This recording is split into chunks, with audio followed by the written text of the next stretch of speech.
뜻을 정할 때 경험하는 은혜, 이런 제목으로 말씀을 전하겠습니다. 다니엘의 이름은 하나님은 나의 심판자라는 뜻을 가지고 있습니다. 그런데 그가 바벨론에서 벨드사살이라는 이름을 새롭게 부여받습니다.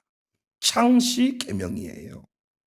이는 벨의 왕자, 이방신의 이름을 이방신의 어떤 신앙과 연결된 이름입니다. 잘 아시는 바대로 다니엘은 바벨론의 느부갓네살이 예루살렘을 1차로 침공하여 유다 백성들을 포로로 잡아갈 때 1차 포로에 포함된 자입니다. 똑똑한 소년들을 잡아다가 바벨론의 왕궁에서 봉사하도록 하는 것이 당시 정책이었는데, 이 바벨론은, 이 다니엘은 이 엘리트 그룹에 속해서 1차 포로로 잡혀갑니다.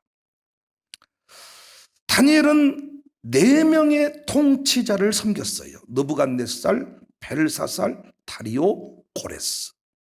세 왕국을 거쳤습니다. 중요 요직에서 영향력을 행사했습니다.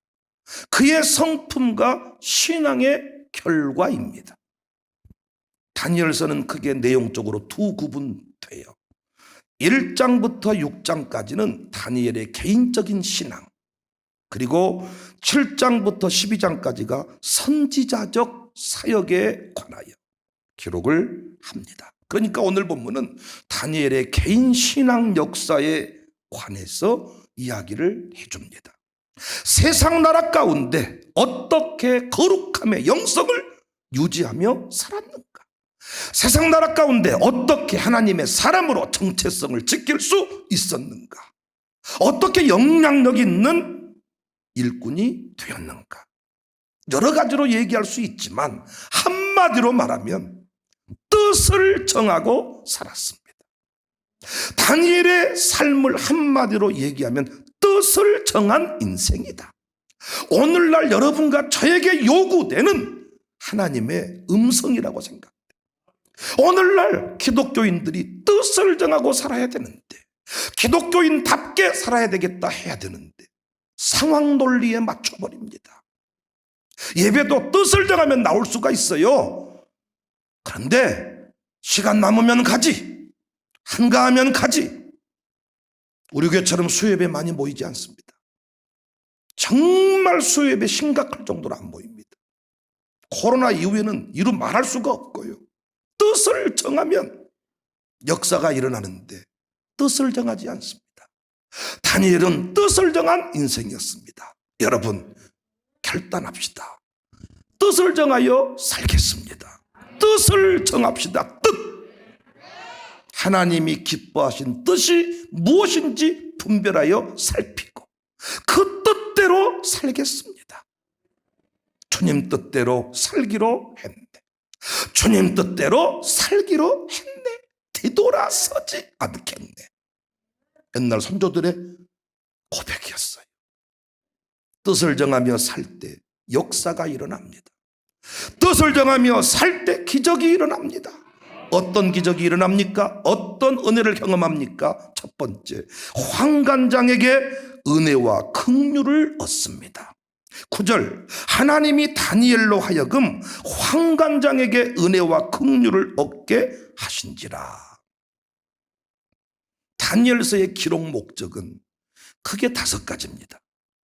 첫 번째는 포로의 신분이지만은 하나님의 백성들이 이방 나라 가운데 어떻게 살아야 하는가를 보여줘요.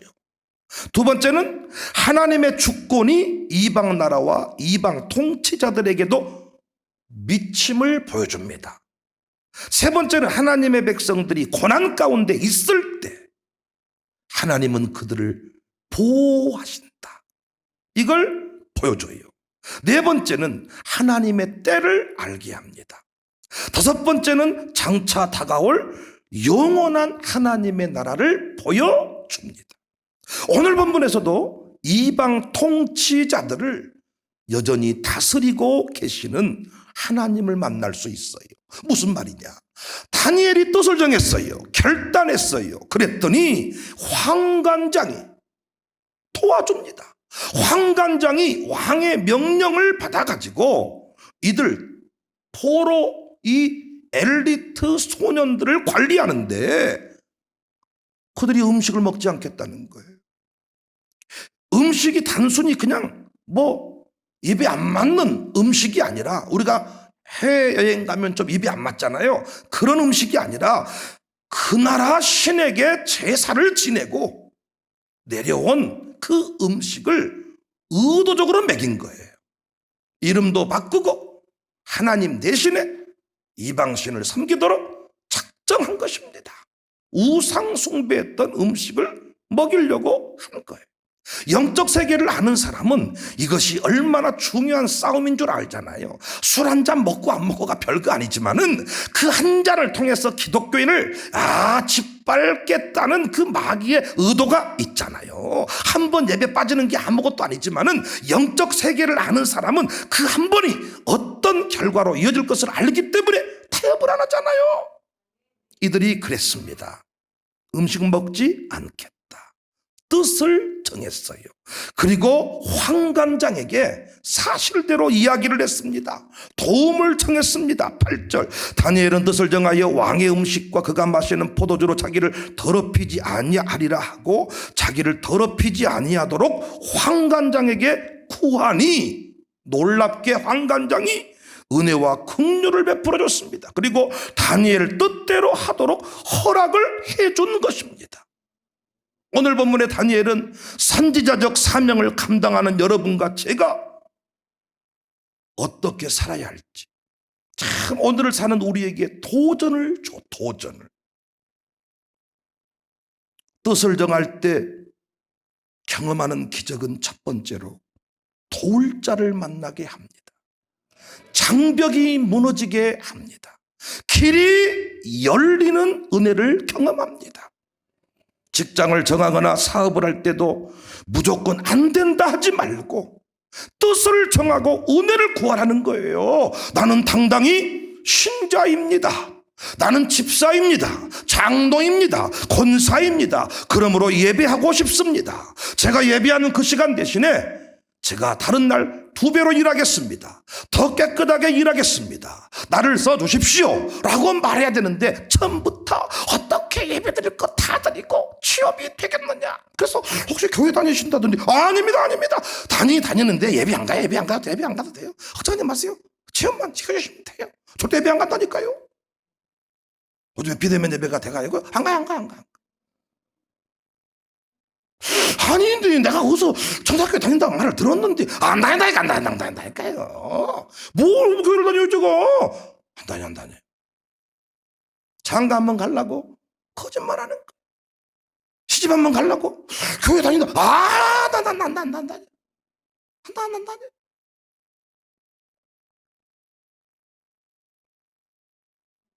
나는 예배해야 됩니다. 대신 다른 날 더 열심히 하겠습니다. 우리 김성욱 집사가 참 요즘에 사업장이 확장이 되는데 그렇게 정직하게 말을 한다 그래요.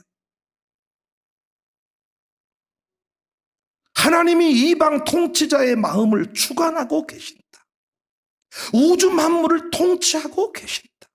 그래서 우리의 믿음과 맞물려 돌아가면 열린다는 거예요. 얼마 전에 김인선 목사님 설교하시면서 군생활 중에, 군생활 해보신 분은 압니다. 어떻게 사병이 새벽 예배를 갑니까? 자기 너무 새벽 예배를 가고 싶었다는 거예요. 그래서 가고 싶다고 마음을 먹었다는 거예요. 이 얘기를 했다는 거예요. 처음에 두렵고 이러다가 욕먹으면 어떻게 할까? 얼차려 받으면 어떻게 할까? 그런데 너무 가고 싶으니까 뜻을 정하고 얘기를 했더니 놀랍게 가라고 허락을 해줬다는 거예요. 저도 군생활 해봤지만은 새벽 예배 가야 되겠다는 생각을 해본 적이 없어요. 그 말 어떻게 해, 그 말을. 그런데 제가 후회한 적이 있어요. 안식일교 다니는 후임이 들어왔는데 그 친구는 딱 오자마자 무슨 얘기를 하냐면 딱 부대 배치받고 첫 번째 중대장과 면담 시간에 저는 안식일 교인이므로 저는 절대로 토요일 날 근무를 못합니다. 저는 절대로 토요일 날 근무 설 수 없습니다. 부대가 뒤집혔지요. 우리는 그렇게 하면 죽을 줄 알고 절대 말 자체를 안 해버려. 믿음이 좋아가지고 안 열릴 줄로 믿고 아예 말을 안 하는 거예요. 말했다가는 군생활이 힘들 줄로 믿고 말 않고 하라는 대로 하는 거예요. 선임이 가지마 그러면 못 가는 거예요. 이등병 때 가지마 오늘 정규활동 없어 그럼 알겠습니다. 그러고 가슴으로 우는 거지. 그런데 그 친구는 할 말을 하는 거예요. 놀라운 것은 말하니까 열려버려. 새벽 예배 가겠다 얘기했더니 상상 못할 일이 벌어졌더라. 가라고 하더라는 거예요. 느헤미야가 뜻을 정해서 기도했습니다. 수일 동안 민족의 아픔을 끌어안고 기도했습니다. 왕이 허락해줘야 가서 백성을 위해 헌신할 수가 있는데 큰 설득이 불가능합니다. 이방 왕이니까. 그런데 느헤미야가 기도하고 느헤미야서 2장 8절에 왕 앞에 구했더니 하나님의 손이 나를 도우심으로 왕이 허락을 했다는 거예요. 왕이 허락하고 아니야 어떻게 내가 성벽을 재건한다고 할 때 고국으로 돌아간다고 할 때 이방 왕이 어떻게 이 신자인 나를 인정해주고 가라고 하겠어. 말도 안 돼. 나는 못해요. 안 돼요 목사님. 안 돼요. 못 가요. 일단 잘려요. 이때는 믿음이 좋아. 그런데 신자답게 얘기했더니 하나님의 손이 도우심으로 왕이 허락하여 모든 통행증을 만들어주고 모든 건축 자재까지 지원을 해줬다는 것입니다. 요셉도 감옥에서 간수에게 은혜를 입었다는 거예요. 간수에게 은혜를 입었다. 뜻을 정하고 살면 하나님께서 이방 왕들을 통해서라도 이방 백성들을 통해서라도 돕게 하시는 줄 믿으시기를 바랍니다. 서울 광성교회 원로이신 김창인 목사님 살아생전에 했던 설교 제가 일화를 한번 소개한 적이 있습니다. 북한 평양에서 한 여인이 늘 그 지역이 어딥니까? 남포 지역에 살고 있었는데 예배당이 없어가지고 소달구지 몰고 다 토요일이 되면 예배당 가다가 아들이 소를 잘못 때려가지고 다른 사람 다치게 해서 검사에게 판결받게 됐다. 그래서 어떻게 굳이 판결을 내리려면 둘째 놈 하십시오. 왜? 그 놈은 내 자식이고 큰 놈은 전처 자식입니다. 이때 하나님이 누구 손 통해서 예배당 지어줬다고요? 검사 손 통해서. 감동 먹어서 평생 기도했다 그랬잖아요. 하나님 남포지역 예배당 하나 세워주세요. 남포지역 예배당 하나 세워주세요. 그런데 생각지도 못했던 아들 재판 진행하다가 감동 먹어가지고 뭐 도와드리기를 원합니까? 남포지역 예배당 하나 세워주세요. 믿지 않는 검사의 마음을 돌이켜서 예배당이 세워진다는 거예요. 예전에 그런 간증이 많죠. 예배당 건축할 때 은행 대출을 이용하는 시대가 아니니까 눈 팔고 콩팥 팔고 신장 뭐 장기 팔아서 예배당 건축하겠다는 사람들이 있었단 말이에요. 그런데 전주 예수병원 같은 곳에 장기 팔러 온 거예요. 예배당 건축원금 만들라고. 그때 의사가 감동 먹어서 왜 장기 팔라 그러십니까? 예배당 건축하는데 예배당을 지어야 되는데 예배당 지붕이 세가지고 이런 간증. 뜻을 정하고 기도했더니 생각지도 못했던 의사의 손길을 통하여 예배당이 세워지더라. 제가요 다 성도들하고 이렇게 살아보니까 웃기는 게 뭐냐, 돈 없어서 뭔 일을 못하는 게 아니에요.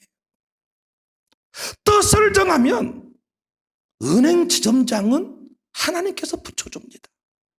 그런데 문제는 항상 이런 식이요. 돈 생기면 해볼란다는 거예요. 돈 생기면 해볼란다는 거예요.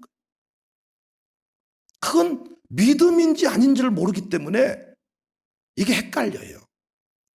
그런데 없는데 준비되지 않았는데 하겠다는 것은 이것도 확실히 믿음이야. 돈이 있는 상태에서 뭔가를 해보겠다고 하면 이건 나의 욕심인지 뜻인지 확인할 길이 없다니까요. 근데 아무것도 없는데 하겠다는 사람이 있어. 해보겠다는, 하겠다 하면 그 다음에 길이 열리더라고요. 참 내가 우리 교회에서 이걸 많이 가르쳤습니다. 여러분에게. 도와주면 한다고 하지 말고 하겠다고 하면 도움이 생긴다.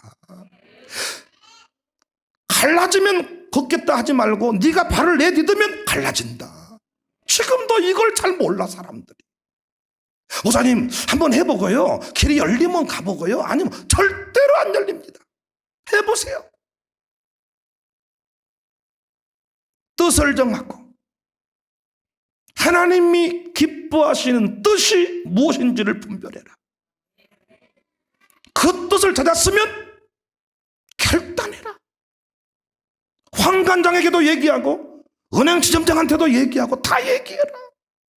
간증 많이 했으니까. 세대통합센터도 1차에 경매 낙찰 받았습니다. 1차냐 2차냐 한 해차 떨어질 때마다 5억씩 떨어졌습니다. 목사로서 참 결정하기 어렵습니다. 건축위원들이 고집을 피워서 2차 3차 하면 좋겠어. 그런데 뜻대로 하시옵소서. 이때 얼마나 고독한 줄 아십니까? 아니 우리가 5억 헌금하기 쉽습니까? 한 해차 떨어지면 떨치면 5억을 버는 건데, 그런데 그때도 감동이 1차에 낙찰 받아라. 1차에 낙찰 받았습니다. 그런데 그 전에 이미 제가 이 동네 모 은행 전무에게 만나면 비전 얘기를 했어요. 비전 얘기를. 만나면 비전. 그때 그 전무께서 이거 결정하기 전이야. 목사님이 하신 일을 제가 한 번은 반드시 돕겠습니다. 그래서 이거 90% 대출해. 90%. 낙찰까지 90%. 나중에 은행을 대환해 보려고 하니까 이것 때문에 안 되는 거예요. 왜? 어떻게 90% 대출을 받았냐는 거예요. 이건 은행을 갈아타도 공시지가를 올려도 지금보다 대출 안 나온다는 거예요. 그런데 나중에 은행 규정이 바뀌어서 80% 이상 할 수 없게 돼 있어요. 그 타이밍에 그 일을 하지 못하면 될 수 없게 됐습니다. 은행채플도 여러분이 아시잖아요. 다 막혔습니다. 코로나 사인하러 가야 되는데 막혀버렸습니다. 그래서 오지 말라고 합니다. 그런데 어느 날 유인물이 날라옵니다. 우편물 뜯다가 던지려고 하는데 아내가 우편물 뜯더니 여보 여기 뭐 대출 서져 있는데 파가지고 교회 대출 전문 전화했어요. 그냥 일면식도 없어요. 일면식도. 그런데 그분이 책임지고 대출을 완료해 줬습니다. 이 코로나 시국에 이런 경험 어디 한두 번입니까? 길을 열어주면 가겠다. 우리 차지 못돼요. 돈질 해버리는 사람이 차지해버려. 어떻게 여러분 열어주면 이익이 되면 잘 될 것 같으면 잘 된 거 보고 그러면 우리 차지가 되겠습니까? 우리가 돈 있습니까? 빽이 있습니까? 돈 있는 사람 빽 있는 사람이 다 2배로 더블로 져버리지. 안 되는 거예요. 뜻을 정하면 황관장의 마음도, 뜻을 정하면 핍박자 남편도, 뜻을 정하면 핍박자 상사도 하나님이 그를 다 다스리니까. 그럼 하나님 여러분 묻고 싶잖아. 왜 알아서 미리 해주면 되지 꼭 그렇게 하신답니까? 너의 믿음을 보고자 합니다. 믿음과 작동되는 거예요. 믿음과 함께 작동. 제발 우리 교회 청년들이 환경 타령, 조건 타령, 저런 부모 만났으면, 저런 돈 있으면 이런 말 하지 말아요. 뜻을 정하면, 뜻을 정하고 기도하면 하나님은 누구를 통해서라도 역사하십니다.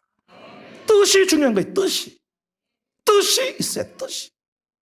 오늘도 어떤 분과 상담을 했습니다. 그분이 이런저런 직장을 놓고 기도를 하는데 A, B 중에 하나가 나와야 돼. 근데 C가 나온 거예요. C라도 들어가서 A, B를 나중에 하면 어떤가 이렇게 헷갈릴 수 있잖아요. 그런데 분명히 제가 정리해 줬습니다. 우리가 A나 B를 놓고 기도했잖아요. 그러면 A나 B 중에 나와야 하나님의 뜻이잖아요. 뜻을 찾았으니 뜻을 정하고 기도를 해야 될 거 아닙니까? 생각지도 못한 C가 나오니까 C한테 갔다가 B한테 가는 것은 어떻겠습니까? 이것이 우리 생각인 거예요. 이삭을 준다고 했으니 이삭을 기다려야 되는데 아브라함도 이스마엘을 만들고야 말잖아요. 지금 이슬람교, 무슬림 싸움이 누굽니까? 이삭과 이스마엘의 싸움 아닙니까? 이삭이 원조다, 이스마엘이 원조다, 이 싸움이요 지금. 그래서 그들은 생명 걸고 예배당을 사는 거예요 지금. 예배당 금만 나오면 사가지고 십자가 떼버리고 붙여버리는 거예요. 이삭의 계보냐 이스마엘의 계보. 뜻을 정하고 가는 인생은 기적과 같은 일들을 경험하게 됩니다. 뜻을 정하고 누구든지한테 말하세요. 통치자께서 다 역사하십니다. 비굴하게 살지 말고. 저 주사하네요. 술 먹고 싶어가지고 오늘 또 흑산도 홍어를 먹었어요 제가. 아니 처음에는 먹으니까 너무 싱싱해가지고 흑산도 홍어의 특징은 안 삭힌다는 거예요. 너무 싱싱해서 못 먹겠더라. 나 몰랐어요. 그럼 나중에 흑산도 홍어라. 오 그래요. 한 점 더 먹었어요. 맛이 다르게 느껴져. 그런데 우리 옆에 계신 장로님이 예전에 지난날에 한가닥했다는 거예요. 예수님 믿고 등록하신 지 10년 지나서 10년 동안 술을 못 끊었다는 거예요. 홍어를 보면 미쳐버린다는 거예요. 그 흑산도 홍어 먹고 싶어가지고 집사 아니요 뭐다 뭔 집사요? 아니요 부인이 다니긴 다니는데 나는 그냥 갔다 안 갔다 해. 그냥 흑산도 홍어에 한 잔 먹고 싶어가지고. 뜻을 정하고 살 때 하나님은 열어주십니다. 두 번째, 뜻을 정한 다니엘이 누리는 은혜입니다. 기적과 같은 일입니다. 뜻을 정해본 사람만이 이 기적을 경험합니다. 얼굴이 더욱 아름다워집니다. 그들의 얼굴이 더욱 아름다워졌다. 15절. 열흘 후에 그들의 얼굴이 더욱 아름답고 살이 더욱 윤택하여 왕의 음식을 먹는 다른 소년들보다 더욱 좋아 보여 버린지라. 역전의 승리를 경험합니다. 역전의 승리. 존경하는 성도님들, 왜 뜻을 정하며 사는 게 어렵습니까? 한 개를 포기해야 되니까. 흑산도 홍어를 포기해야 되니까. 흑산도 홍어에다가 한 잔을 먹어야 되는데 이것을 포기해야 되니까. 뜻을 정한다는 게 어렵습니다. 그래서 사람들은 다 양다리를 거칩니다. 이렇게 수협에 나오면 구두의 십자가 보혈로 주밖에 없네.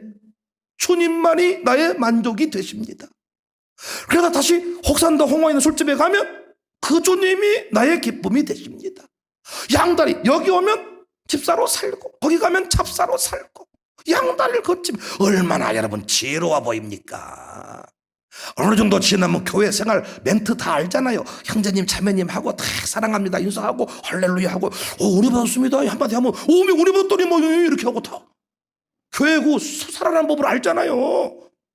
다 뭐 간증 같은 거 다 비슷하게 가족 예배 드릴 때 우리가 예배 드릴 때 약간 가슴이 뜨거워졌습니다. 눈물 나왔다 눈물 오메 뭐 형제님 눈물 나왔다니 박수 막 이렇게 하면서 사는 법을 다 알아요. 밖에 나가서 소주를 보면 또 마시는 거예요. 얼마나 지혜롭습니까? 흑산도 홍어를 놔두고 소주를 어떻게 안 먹어? 한잔 해야지 다. 일당 뭐 28만 원 준다는데 어떻게 주의를 뺄 수가 있겠어요? 이 불경기에 너를 위해 특별히 준비한 자리라는데 그 양다리가 왜 살짝 52주 예배 드리 52번 예배 드리니까 한 번 살짝 빠져. 그거 뭐 어쩌는 거 그게? 아야 한 번 빠진다고 뭐 어쩐다냐? 항상 이런 말 있잖아요. 지혜롭잖아요. 28만 원 벌어와가지고 10만 원 감사금이 좀 얼마나 감사해? 그게 어렵다면서? 너 거기서 10만 원 벌어온다 그 말이요. 양다리를 거치고 사는 거. 어느 순간 회색 분자가 됩니다. 교회 안에서도 집사라고 인정 못 받고 밖에 나가서도 지가 아무리 집사 아니라 그래도 잡사 정도는 취급받습니다. 시간이 흐르고 흘러서 어느 지점에 이르면 회색 분자들은 아무것도 아닙니다. 삼류 정치판에서도 제가 이러면 안 될게요. 왔다 갔다 하는 인간이 뭐 하는 거 봤습니까? 당을 밥 먹듯이 옮기는 사람이 뭐 하는 거 봤냐고요. 근데 왜 왔다 갔다 할까요? 당장 배고프니까. 엊그제까지 명함 파가지고 다 뭔 얘기, 응? 국회의원으로 살다가 동네 가서 뭔 얘기만 하면 뭐 받아 쓴다잖아. 다 낙선한 뒤에 뭔 얘기해도 안 쓴다잖아. 조금 전까지 다 벌써 국회의원이 뭔 말하면 쓰는데 떨어지고 난 뒤에는 아무것도 아니니까 그 힘들어가지고 그 순간을 못 견뎌서 왔다 갔다 해가지고 뭘 한번 해보려고 한다는 거예요. 배는 조금 안 고플지 모르지만은 나중에는 아무것도 아닙니다. 역사 가운데 그냥 사라져버립니다. 엄청난 기록을 남긴 정치인들 있죠. 당 옮긴 횟수로. 아무것도 못합니다. 그래서 철학이 없는 사람은 정치하면 안 돼. 자식들만, 그 부인들이 힘들어요. 철학이 있어야 돼. 철학이. 아무것도 못해. 동네 구원도 안 되는 거예요. 얼마나 지금 민중이 똑똑한데요. 어떤 명분 없이 왔다 갔다 한 거 용납이 안 돼. 용납. 지금 당장 배는 좀 안 고플 수 있어도 아무것도 안 되는 거예요. 저는 주일에 하고 난갑니다. 왜 그 말 못할까요? 대학 떨어질까 봐서. 주일에 장사하지 않습니다. 왜 그 말 못할까요? 망해버릴까 봐서. 세도 못 낼까 봐서. 주일에 번 돈 가지고 세를 낸다는 거예요. 주일에 문 닫는 거 쉬운 거 아니지. 손해볼까 봐서. 그런데 하나님 뭐라고 어떻게 응답해줘요? 더욱 윤택해진지라, 더욱 얼굴이 빛이 난지라, 더 좋아 보인지라. 하나님은 전심으로 온전히 행하는 자 망하게 한 적이 없습니다. 시편 37편 21절 이하를 보면 의인은 은혜를 베풀고 줘요. 주의 복을 받은 자들은 땅을 차지하고 주의 저주를 받은 자들은 끊어지리로다. 여호와께서 사람의 걸음을 정하시고 그의 길을 기뻐하시나니 그는 자빠져 버리지만, 자빠질 수 있지만은 엎드러지지 아니해. 여호와께서 붙들어줘. 그 다음 말씀이 중요해요. 내가 어려서부터 늙기까지 의인이 버림을 당하거나 그의 자손이 걸식함을 보지 못하였다. 다윗이 무너지지 않았던 이유는 원칙을 정했습니다. 내 손으로 기름 부은 왕을 절대로 해하지 않는다. 나는 새벽을 깨운다. 별의별 일을 다 당했지만은 그는 새벽을 깨웠어요. 그는 자기 손으로 왕을 해하지 않았어요. 바닥에서 막말해버린 사람과 달라. 아무리 힘들고 어려워도 주의 종 비방하면 안 되는데 우리는 성질나면 목사 욕을 하는 거예요. 목사님은 가정교회에서도요, 습관돼버린 가정교회 있습니다. 빨리 그 가정교회 떠나세요. 땅 갈라집니다. 땅 갈라져. 호라일 땅처럼 들어가면 들어가버려. 안 돼. 습관돼버린 거예요. 어떤 카페나 어떤 뭐 동네 어떤 모임 가면 습관처럼 나오는 사람. 아무리 바닥을 헤매도 하지 말아야 될 소리가 있는 거예요. 부부싸움 할 때도 아무리 막장을 가도 뭐 이혼하자, 네 집구석이 우리 집구석이 뭘 해줬냐, 네 어머니는 네 아버지는, 이런 말을 하면 안 되는 거예요. 그런데 막장 가버리죠. 안 되는 것입니다. 원칙을 정하며 살 때 끝내 승리하게 하신다. 지금은 손해볼 수 있습니다. 지금은 배고플 수 있습니다. 그런데 원칙을 지키며 사는 인생은 자식이 됩니다. 본문의 다니엘은 뜻을 정하여 살 때 책임지시는 하나님, 보상하시는 하나님 믿었습니다. 그 믿음대로 보상해 줬습니다. 열흘 후에 그들의 믿음대로 더 더욱 아름답고 살이 더욱 윤택하여 왕의 음식을 먹는 다른 소년들보다 더 좋아 보인지라. 더 좋아 보인지라. 우리 하나님은 아멘할 준비하세요. 보상하시는 분입니다. 늘 무너지는 자리가 어딥니까? 요셉처럼요, 옷을 벗고 도망가 버려야 돼요. 옷을 벗고. 그런데 우리는요, 옷을 벗고 도망가지 못하는 이유가 그 옷을 잃어버릴까 봐서. 그 옷이 얼마짜리인데? 단순히 그 옷값을 말하는 게 아니고요, 옷은 신분을 가리키는 거잖아요.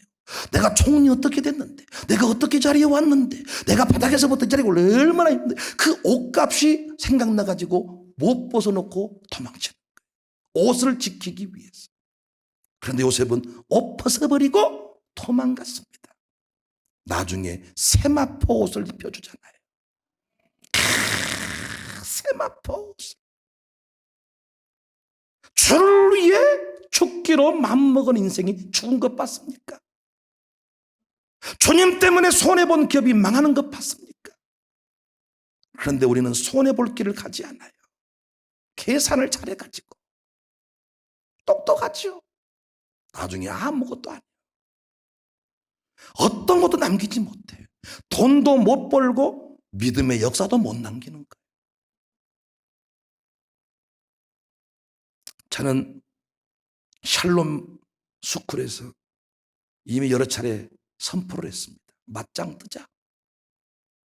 신앙 특성화와 영어 특성화. 맞짱 떠보자. 영어로 조기교육했던 당신 학교와 신앙으로 조기교육을 했던 샬롬 스쿨. 보자. 저는요, 새벽 기도라는 원칙을 정해놓고 학교를 운영하니까 보통 어려운 게 아닙니다. 새벽 기도를 정해놓고 학교를 운영한다는 게 쉬운 게 아니에요. 그래서 이 교육도 철학이 없으면 하면 안 돼. 학부모들이 얼마나 센 줄 아세요?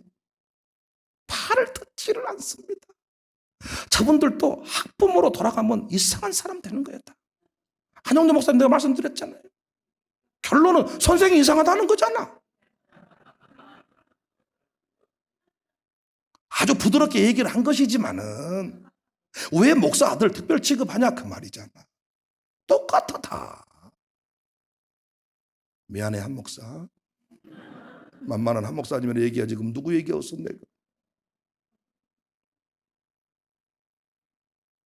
원칙을 지킨다는 게 쉬운 게 아니에요.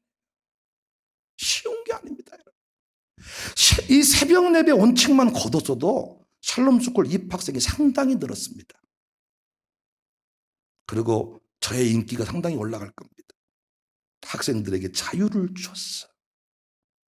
우리 애들은 새벽 2시까지 집회하는 것은 다 해.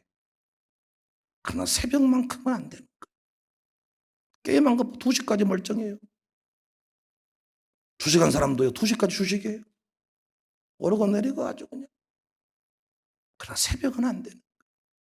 원칙을 정한다는 게 쉬운 게. 그러나 저는 역전의 승리를 믿습니다. 역전의 승리를. 왜? 우리 손조들이 새벽기도 잘해서 복받았으니까. 우리 후대들은 새벽기도 없어서 쪽박 찼으니까. 새벽기도 살려놨을 때는 한국교회가 세계 열방을 주도했는데 새벽기도 없어진 뒤로 교회가 난리가 난 거예요. 새벽기도하는 사람이 삐진 거 봤습니까? 안 삐져요. 새벽기도 좀 나온 사람은 안 삐져요. 원칙. 당장 11조 못하는 이유가 뭡니까? 손해보잖아요. 11조만 안 해도 얼마나 돈이 많이 났습니까? 할렐루야. 그런데 미국에서 통계를 내서 조사를 해봤어요. 11조 한 그룹, 11조 안 한 그룹 20년 이상 다 통계를 내봤어요. 11조 안 한 인간을 왜 안 하냐 물어봤더니 돈 있어야지 이런 식이고, 11조 하는 그룹은 마땅히 드려야 되니까 없어도 당연히 드리는 거예요. 조사를 해봤는데 20년을 떼먹고 살았으니까 대박 나야 되잖아요. 그런데 카드핏이 주렁주렁 하더라고요. 11조를 드리는 그룹은 경제 부흥이 일어났더라는 거예요. 미국 사람들은 조사를 해봐야 책석이 풀리니까. 우리는 믿고 보지만은 그들은 논문을 통해서 증명을 하고 믿는 거예요. 중복기도도 우리는 믿어버리지만 그들은 다 검사를 한 거예요. 중복기도를 딱 해가지고 중복기도 있는 그룹 없는 그룹 해봤더니 이쪽은 배려불더라는 거예요. 이쪽은 대더라는 거예요. 믿음으로 사는 사람, 무슨 일을 만나든지 만사형통한다. 형통이라는 게 어려움이 없다는 게 아니죠. 어려움이 있고 눈물이 있고 고난이 있고 코로나도 걸리는데 뚫어버리고 이기고 넘어가고 끝내 승리하게 된다. 군대 하나 못 넘어가지고 탈령하고 힘들고 이게 아니고 넘어간다는 거예요. 어떤 고난을 만나도 이겨낸다는 거예요. 된다는 거예요. 저는 식당들마다 가보면 원산지 표시, 나는 속으로 저 원산지 표시대로만 해도 식당은 망하지 않을 것이다. 근데 그대로 안 합니다. 내가 너무 막말한지 모르겠습니다만은 유혹이 생겨요. 미온을 쓰지 않고 조미료를 쓰지 않고 맛을 낸다는 건 불가능하대요. 그래서요, 맛있다, 와, 또 국물이 시원하네, 그 미온 몽땅 들어간 거예요. 우리 입에 맛있다 한 것은 다 들어간 거예요. 그거 동치미 국물 시원하잖아요. 그럼 미온 한 바가락 넣으면 돼요. 미온 한 바가락 넣고 우리면 그 시원한 맛이 나는 거예요. 젓갈 만드는 거 안 보셨습니까? 장화 신고 들어가세요. 미온을 포대로 때려 부어요. 쇠면 이기듯이 장화 있고, 그래서 일부 아주 어마어마하게 탱크 속에 들어가서 장화 짓고 이렇게 하다가요, 소변을 보려면 밖으로 나오기가 힘드니까 한교통에 다 소변 본데 거기서 다. 내가 평가 잘하는지 모르지만 거기서 일하고 온 사람의 증언을 내가 얘기하는 거예요. 지금 젓갈 만드는 동네 가서 일당쟁이로 일하고 왔는데 그렇게 하면 안 됐겠지. 그런데 그 탱크에서 나와가지고 오줌 싸러 가려면 너무 힘들다는 거예요. 시간 낭비가. 내가 나오다가 떨어지면 죽고. 그러니까 거기서 한기통에서 우리는 왔다 젓갈이 맛있다, 토화전 맛있다. 그래서 그분들은 절대 젓갈 안 먹는다는 거예요. 요즘에요, 해썹 인증이 나오고 별거 다 하지만은 지금도 국내산 낙지, 중국산 낙지 섞어버려. 중국에서 왔다가 우리나라 잠깐 논바닥에 풀어놓으면 그게 국내산 미꾸라지가 된다는 거예요. 어떤 분은 또 논리가 뭔 줄 아세요? 국내산은 그 중국산 별 차이가 없어. 똑같은 명태인데 중국 사람이 잡으면 중국산이고 우리가 잡으면 국내산이 된다는 거예요. 그 일리가 있단말이야. 명태가 뭐 중국 명태 따로 있고 한번 따로 있는 게 아니라는 거예요. 똑같은 바다에서 명태를 잡는데 손을 그어놓고 중국 사람이 잡으면 그 중국산이 되는 것이고 우리가 잡으면 국내산이 된다. 그러면 너무 그거 따지지 마라. 누가 안답니까? 참기름 국내산, 중국산 한 대빵만 섞어도 단가 차이가 얼마나 나버리는데 섞으면 알 길이 없다는 거예요. 뜻을 정한다는 게 쉬운 줄 아십니까? 우리 조복형 부부, 노영창 부부가 계속해서 저한테 강조하는 게 원칙 100% 우리밀을 지킨다는 게 너무나 어렵다는 거예요. 100% 우리밀. 100% 우리밀을 쓰다 보니까 빵 만들기도 어렵고 비싸고 사람들은 그걸 따지지 않는다.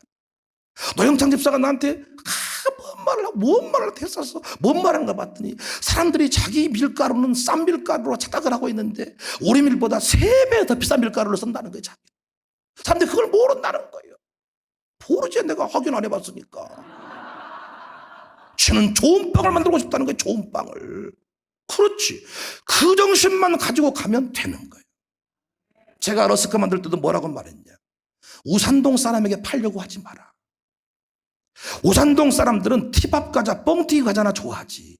안 사먹는다 이거. 러스크 안에 1,500원 주고 사먹겠냐? 미쳤나 이거? 뻥튀기 한 봉다리 사버리면 안 사먹는다 이거. 이들에게 입맛에 맞춰서 단가 떨쳐도 안 사먹는다. 이것을 알아보는 사람이 있을 것이다. 원칙을 정해라. 뜻을 정해라. 누구한테 팔 것인지를 정해라. 철학이 없는 사람은 장사하면 안 돼. 누가 와가지고 덥네, 뭐 차네, 이것도 저것도 안 돼버려요. 제가 중리이야기를 하는데 참 중리이야기를 제가 경험하면서 감동받은 것 중에 하나가요, 이게 참 주방장의 그 실력 있는 주방장의 어떤 그 유혹을 컨트롤하기가 어렵고 그 맛이 달라지고 그리고 재료를 쓸 때 그 유혹을 이기기가 참 어렵습니다, 여러분. 양파를 쓸 때나 뭘 넣을 때 이게 참 그렇지 않겠습니까? 그런데 우리 그 중력의 대표랑 대화를 나누는데 죽이 약이다. 그래서 전복 하나를 쓸 때 자기는 국내산을 쓴다는 거야. 근데 타사에서는 이게 수입산을 썼다는 거예요. 원래 전복죽은 내장까지 집어넣으면 푸르스름한 빛깔이 나온다는 거예요. 그런데 내장은 수입이 안 된다는 거예요. 그러니까 나중에는 어떤 전복죽이 진짜인가를 확인해보자 이렇게 광고를 했다는 거예요. 나중에 어떻게 했냐, 조미료 가루를 갈아가지고 집어넣으니까 푸르스름한 빛깔이 났다는 거예요. 이걸 소비자들이 알아가지고 광고 때려서 끝났다는 거예요. 쉽겠습니까? 사람들은 그건 몰라줍니다, 처음부터. 애들한테 세병대배를 그렇게 강조하고 그거 모릅니다. 그렇게 국내산 전복이지 뭐 누가 알긴 안다. 우리가 해보니까 신경 안 써요, 사람들. 뭐 비싸? 왜 이렇게 해?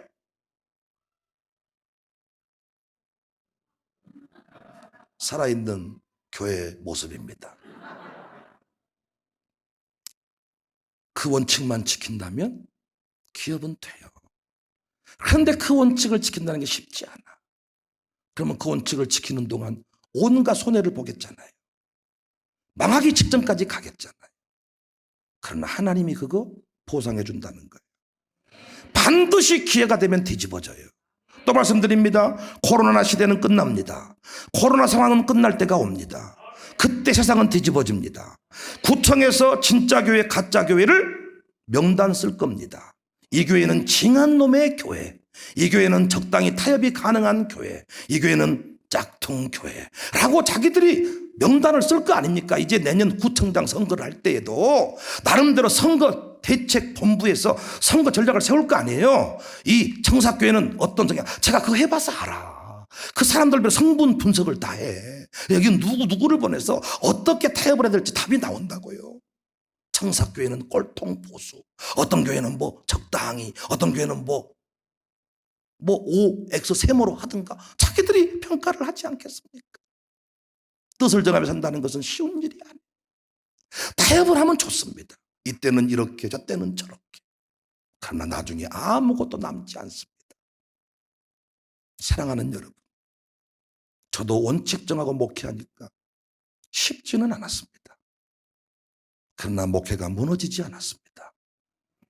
그래도 여러분이 제 말을 믿어주게 된 것은 원칙을 지키면서 왔기 때문입니다.